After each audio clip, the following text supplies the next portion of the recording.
1809년 9월 18일 장덕궁 대조전. 온 나라를 들썩이게 한 경사가 있었습니다. 조선 제23대 임금 순조와 왕비 순원왕후 사이에서 기다리던 원자가 태어난 것입니다. 이름은 이영, 훗날 효명세자라 불릴 인물이었습니다. 순조실록은 이 순간을 명성왕후가 숙종을 낳은 이래 150년 만에 왕비소생 원자라 기록했습니다. 그만큼 조선 조정은 오랫동안 정실 왕비의 적장자가 태어나기를 기다려왔습니다. 당시 백관이 창덕궁 인정전에 모여 할애했고 순조는 할머니 해경궁 홍씨, 생모 수빈 박씨 등에게 전문가 표리를 올리며 감격을 표했습니다. 심지어 후궁 출신 수빈에게도 저하라는 경칭을 쓰도록 명했으니 원자의 존재가 왕실과 조정에 얼마나 특별했는지를 짐작할 수 있습니다. 백성들에게도 기쁜 소식이 전해졌습니다.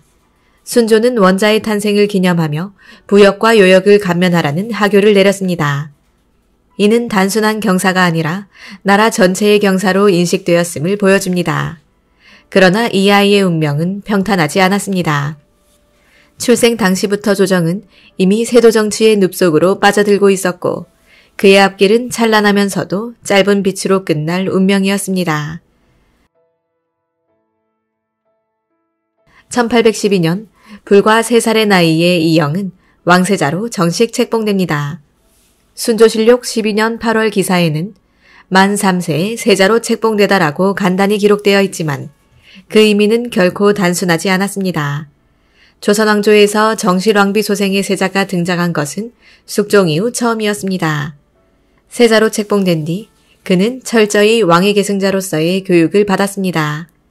1817년 9살이 되던 해에는 성균관 입학례를 치렀습니다. 이날의 모습은 왕세자 입학 도첩에 남아 서울특별시 유형문화재로 지정되어 있습니다. 세자는 소학을 강론하며 성인이 되려면 어떻게 해야 합니까? 라는 질문을 던졌습니다.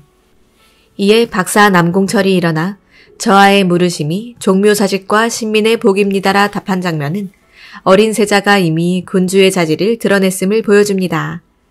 1819년 세자는 성년의식을 의미하는 관례를 치른 뒤 풍은부원군 조만영의 딸을 세자빈으로 맞이했습니다. 그녀가 바로 후일 고종 때 대왕대비로 수렴청정을 맡은 신정왕후 조씨입니다. 당시 세자는 준수한 외모와 학문적 재능, 예술적 감각까지 두루 갖추어 엄친아라 불릴 만한 존재였습니다. 이 시기 효명세자가 관여한 중요한 일 가운데 하나가 동걸도 제작입니다. 창덕궁과 창경궁의 전경을 그린 이 화첩은 왕실 권위를 드러내는 상징물이었는데 학자들은 세자가 이를 주도한 것을 왕권 강화 의지의 표현으로 해석합니다. 1827년 순조의 건강은 급격히 악화되었습니다. 왕권은 약화되고 안동 김씨가 장악한 세도 정치가 조정을 흔들고 있었습니다. 그때 순조는 중대한 결정을 내립니다. 아들 18살의 효명세자에게 대리청정을 맡긴 것입니다. 순조실록 27년 2월 9일 기사에는 순조의 결심이 담겨 있습니다. 세자는 총명하고 영리하며 나이가 장성하였으니 대리청정을 통해 지도를 배우고 나의 노고를 덜게 하려 한다. 과거 세종, 숙종, 영조가 세자에게 대리청정을 명했을 때는 신하들의 거센 반대가 따랐습니다. 그러나 효명세자의 경우는 달랐습니다.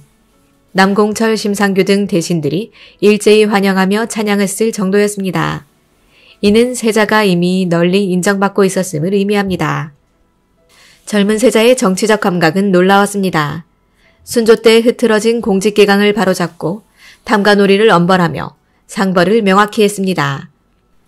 실록 기사를 보면 대리청정 직후 파직, 탄핵, 유배 기록이 폭발적으로 늘어납니다. 그는 권한대행을 넘어 실질적 군주처럼 인사권까지 행사했는데 이때 발탁된 인물 중 한 명이 바로 후일 개화사상의 선구자가 된 박규수였습니다. 그러나 효명세자는 단순한 개혁군주가 아니었습니다. 그는 아버지 순조의 권위를 세우며 동시에 왕실의 위엄을 드높이는 데도 힘썼습니다. 효명세자가 대리청정을 시작하자 조정은 눈에 띄게 달라졌습니다. 무엇보다 먼저 착수한 것은 공직기강 확립이었습니다. 순조실록에는 대리청정 이후 수령과 관리들의 파직 탄핵 기록이 유난히 많이 등장합니다. 지방에서 백성을 수탈한 관리가 있다는 소식이 들리면 즉각 조사하여 처벌했고 그가 내린 판결은 지위고하를 막론했습니다. 심지어 정승급 대신들도 잘못이 드러나면 가차없이 해임했습니다. 효명세자는 젊은 나이에도 불구하고 상벌의 명확함을 원칙으로 삼았습니다. 잘한 자에게는 반드시 보상을, 잘못한 자에게는 추상 같은 벌을 내렸습니다. 이런 태도는 신하들로 하여금 두려움과 존경을 동시에 느끼게 했습니다. 대리청정을 거부하며 명목상의 존재에 그쳤던 과거 세자들과 달리 그는 스스로 군주로서의 실질적 역할을 수행했습니다. 그의 개혁은 인사권에도 미쳤습니다. 부패한 신하들을 몰아내는 대신 유능한 젊은 인재들을 과감히 기용했습니다. 그 중에는 후일 개화사상의 기틀을 다진 박규수가 있었습니다. 그는 정조의 개혁 정신을 계승하면서도 현실 정치의 벽에 막혀 있었는데 효명세자가 발탁하면서 비로소 활동의 무대에 오를 수 있었습니다. 효명세자의 개혁은 짧았지만 당시 백성들에게는 한 줄기 빛과 같았습니다. 한 신하의 상소문에는 세자가 직접 국사를 돌보니 백성들이 그 덕을 노래하고 탐관오리들이 두려움에 떤다는 표현이 등장합니다. 정치에서의 단호한 만큼이나 눈부셨던 것은 그의 예술적 감각이었습니다. 효명세자는 대리청정 기간 동안 궁중의 연회를 크게 중시했습니다. 단순한 유흥이 아니라 왕실의 권위를 높이고 백성들에게 왕실이 건재하다는 메시지를 전달하는 수단이었습니다. 그는 아버지 순조의 탄신년, 왕실의 중요한 기념일마다 대규모 진연을 열었고 직접 시와 악장을 짓기도 했습니다. 대표적인 것이 정제의 개편입니다. 효명세자는 춘행정과 건무 등 기존의 무용을 손질했을 뿐 아니라 새로운 무용을 창작하기도 했습니다. 고구려무 같은 창작 무용은 과거의 역사와 문화를 현재의 권위와 연결하려는 상징적 시도였습니다. 또한 그는 학문지능에도 힘썼습니다. 신하들에게 명하여 송나라 구양수와 소식의 글을 모아 사문조용을 간행하게 했으며 정리자 활자를 이용한 인쇄에도 관여했습니다. 활자를 정비하여 지식보급을 원활하게 하려는 시도는 단순한 학문적 취향을 넘어 국가 운영의 토대 강화로 볼 수 있습니다. 창덕궁 내에 건립된 영경당 역시 그의 손길을 보여줍니다. 사대부 가옥양식을 본뜬 이 건물은 신하들과의 소통 공간이자 학문적 토론의 장이었습니다. 이는 그가 단순히 권위를 과시하는 임금이 아니라 학문과 예술을 사랑하는 교양 군주였음을 말해줍니다. 후대 사람들은 그를 조선의 태양왕이라 불렀습니다. 이는 단순한 수사가 아니었습니다. 정치적 개혁과 더불어 문화예술을 통해 조정의 활력을 불어넣은 그의 모습은 프랑스 루이 14세를 연상케 했기 때문입니다. 정치와 예술의 빛나는 업적 뒤에는 인간적인 효명세자의 모습도 있었습니다. 무엇보다 아버지 순조와의 관계는 특기할 만합니다. 흔히 권력은 부자 간에도 나눌 수 없다는 말이 있지만 효명세자와 순조 사이에는 갈등이 없었습니다. 순조는 아들의 능력을 전폭적으로 신뢰하며 대리청정을 맡겼고 효명세자는 아버지의 권위를 높이며 중요를 다했습니다. 효명세자의 인간적인 면모는 가족에 대한 정성에서도 드러납니다. 1819년 세자빈 조씨와 가래를 올린 그는 아들을 얻었습니다. 효명세자 문집에는 그가 지은 시들이 전해지는데 부모에 대한 효심과 나라에 대한 책임감이 절절히 드러납니다. 또한 그는 당과자와 월병을 즐겨 먹었다는 기록도 있습니다. 6살 때 외숙부에게 지난번 보내주신 청나라 과자가 너무 맛있었습니다.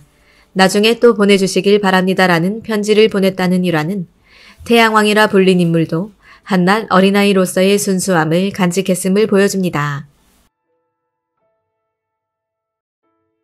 1830년 5월 6일 창덕궁 희정당 서엽실 불과 22살의 효명세자가 세상을 떠났습니다. 순조실록은 세자가 병으로 흥서하니 조정과 백성들이 통곡하지 않은 이가 없었다라고 기록합니다. 죽음의 원인을 두고는 오랫도록 논란이 있었습니다. 일부에서는 과로설을, 또 다른 이들은 안동 김씨의 독살설을 제기하기도 했습니다. 그러나 실록은 효명세자가 세도정치 세력을 본격적으로 견제한 적이 없음을 보여줍니다. 당시 김조수는 아직 생존해 있었고 세자 또한 그를 존중했습니다.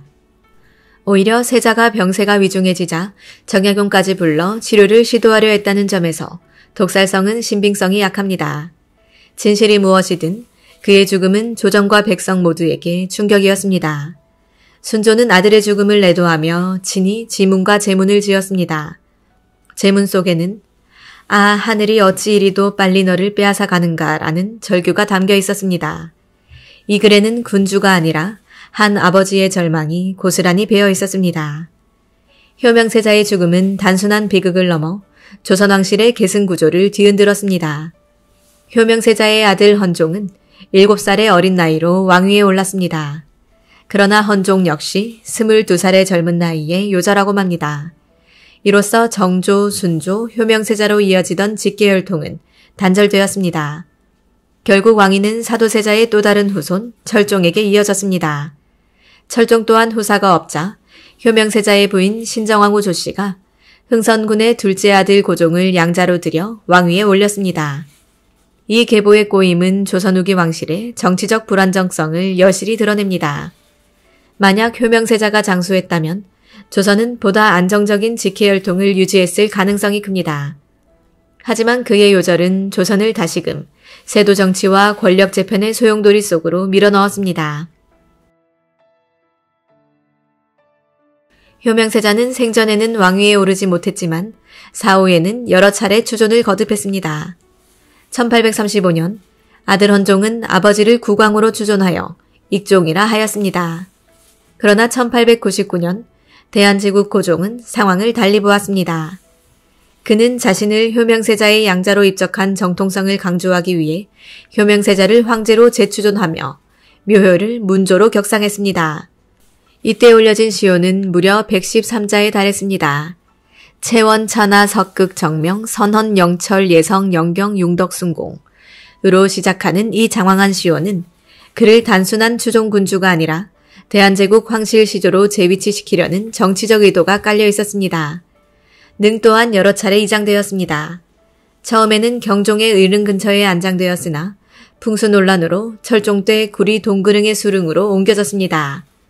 현재도 신정왕후와 합장되어 있으며 동구릉을 찾는 이들이 가장 먼저 마주하는 능이 바로 수릉입니다. 효명세자의 죽음은 조선 후기 역사에서 가장 아쉬운 사건 중 하나로 꼽힙니다. 많은 역사학자와 대체역사 작가들은 만약 그가 오래 살았다면이라는 가정법을 이야기합니다. 그가 즉위에 20-30년의 재위를 이어갔다면 1840년대의 아편전쟁, 1853년의 크로운의 사건 같은 동아시아 격변기를 직접 맞이했을 것입니다. 이미 대리청정 시절 보여준 개혁 의지와 예술 학문에 대한 열정은 그가 단순히 명목상의 군주가 아니라 실질적 개혁 군주가 되었을 가능성을 시사합니다. 물론 조선을 열강 수준으로 끌어올리기는 어려웠을 것입니다. 하지만 태국처럼 최소한의 체질 개선을 이루고 외세의 직접 지배를 피할 가능성은 있었다는 평가도 있습니다. 따라서 효명세자의 요절은 단순히 한 인물의 죽음을 넘어 조선이 근대적 개혁의 기회를 잃은 역사적 전환점으로도 볼 수 있습니다. 효명세자는 22년이라는 짧은 생애 동안 정치개혁과 문화진흥, 그리고 인간적 매력을 동시에 보여주었습니다. 실록은 그의 죽음을 두고 하늘이 우리 국가를 망하게 하려는가라는 백성들의 통곡을 전합니다. 그만큼 그의 존재는 백성과 신하 모두에게 희망이자 기대였습니다. 그는 살아서 왕이 되지 못했지만 죽어서 국왕과 황제로 추존되었고 오늘날에는 조선의 태양왕이라는 별칭으로 기억됩니다.